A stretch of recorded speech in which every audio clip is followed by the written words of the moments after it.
Hi, this question is for Luna.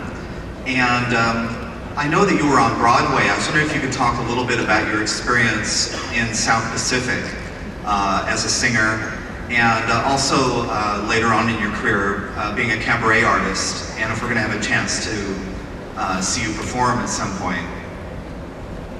Thank you for calling me Luna. I always prefer to be called Luna. BarBara. When people say BarBara, kind of chills me. I mean, BarBara is pretty, but it's so pretentious to say BarBara. So Luna is, thank you. South Pacific, gosh, you know, I was such a little baby. It was a wonderful introduction to show business. I don't know how many of you know that. I was the little baby on Broadway in South Pacific. I find that pretty funny. So it certainly was quite an introduction to show business. I mean, at the age of 7, I don't know if you know that you want to be in show business, but I certainly loved it, and I loved having Mary Martin as an example, because she was really quite extraordinary. Did you ever get to meet Mary Martin? Oh my gosh, she was just so fabulous. One time in rehearsal, do you know the show, the song Wonderful Guy? I'm in love. Well, at one point, she would do cartwheels across the stage, and in one rehearsal, she went right into the pit. Oh my God. You know, it's one of those moments where you just can't breathe. Especially the producer, yes, it's Rodgers and Hammerstein, oh my God. And the next day, she came in, of course, she had a bruise from her butt down to her knee. Came in, sat down on the floor, said good morning everybody, never said a word about it, was certainly more concerned about the conductor, the piano player. She fell smack on top of him. Oh my God, so there was a double wowie there. But so certainly it was just a great introduction to show business. And I retired as an actress in 1989 because I did a sufficient amount of work. I mean, I started so young and then I just never stopped working up until I retired. So South Pacific was great. I did want to play Leot, you know, the Happy Talk girl.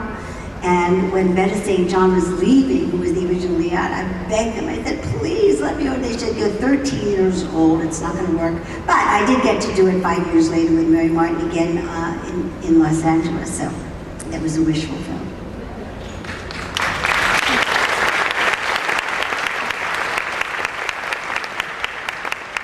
This question is for Mr. Lancie.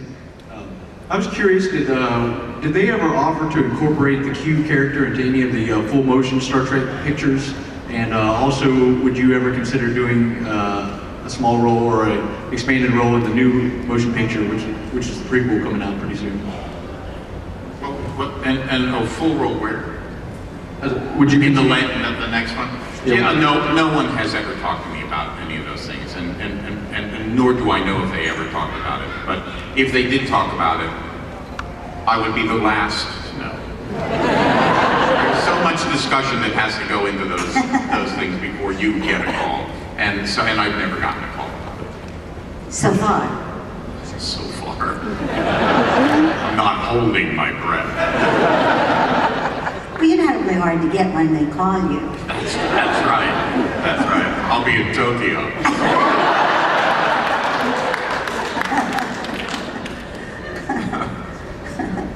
All right. I apologize if this has been asked before. I showed up a little late, which I also apologize for. Say that. Just. I don't know. No, you have to speak up a little bit. Oh, I'm sorry. I apologize if this question's been asked. I showed up a little late to this. This question's for John. I want to know if you know why you were chosen for the role of Q, and if you don't, why do you think you were chosen for Q?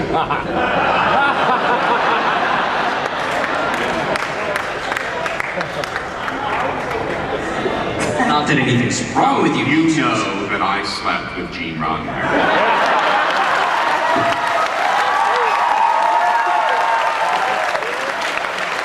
And you're just asking me that because you want to sort of embarrass me in front of all these people.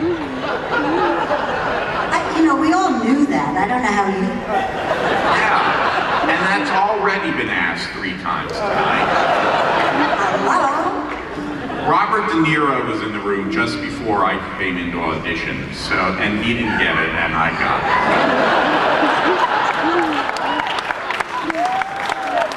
What he was doing, you're talking to me?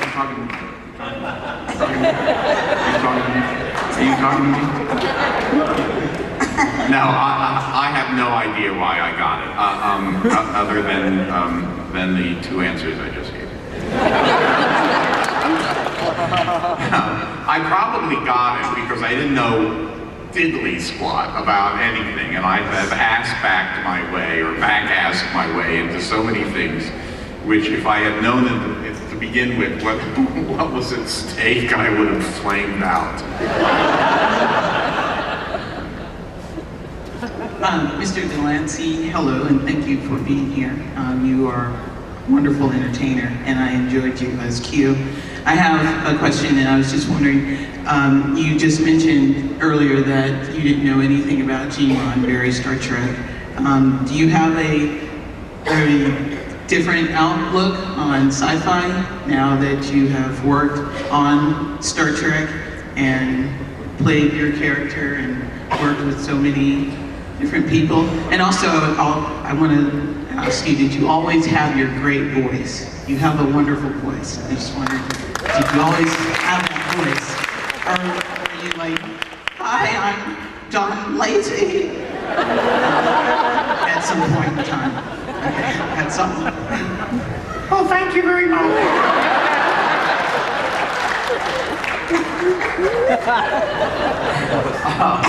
I was on tour, as I said, I don't know, whatever, 6 months ago, and we were in a town, and we were invited to, a guy came up to me, and to us, and he said, you know, I run the planetarium here, and I'd like to invite the whole cast to come and see this show, and John, this is a show that you had narrated. And I went, oh, great, I haven't heard it.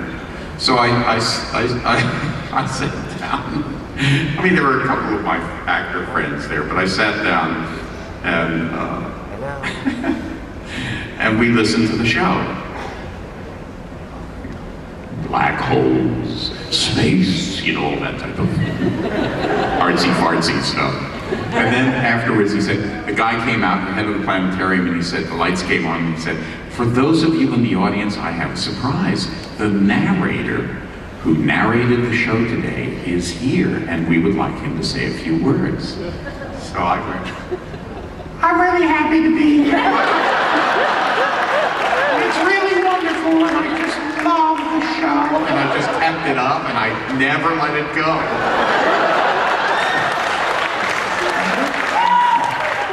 People afterwards came out and they said, oh, it was a really good show, but did you use like a machine or something?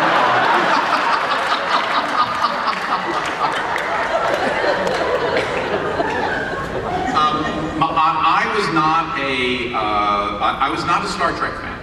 I was not a television fan. I did not know how to read when I was about the age of when Star Trek came out, and my parents just simply pulled the television out of our house, and that's what got me to read. What got me to read, the first thing that really got me, the first book that I can remember reading at 14 years old, was Mysterious Island, Jules Verne. And that was my introduction into sci-fi. And I began reading tons of those books. And as a matter of fact, you know, a year later or so, whatever, I'm beginning to go out now and have dates. And part of the deal is that Betsy Spackman had to, yes, okay, Betsy, we will go out to the movie, but before we do that, you have to listen to me read for half an hour out loud, because I was trying to learn how to read, and I was trying to learn how to read out loud because my eyes were doing all sorts of weird things. My idea of science fiction is much more hard-boiled than Star Trek. I'm not that interested in didactic tales. I never was somebody who went to the TV to look, oh, Thursday night I've got to stay home to watch this particular episode.